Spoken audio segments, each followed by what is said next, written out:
ઝૂંપડીની આજુબાજુ કંકુના ઝાડ છે. કંકુના પાટિયા પુરાવજો રે મારા જલારામ આવશે.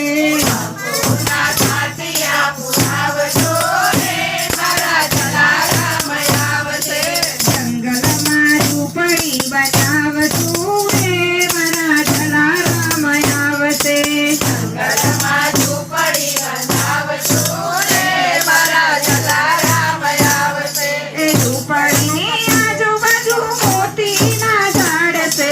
ઝૂંપડીની આજુબાજુ મોતીના ઝાડ છે. મોતીના ચોક પુરાવજો રે મારા જલારામ આવશે.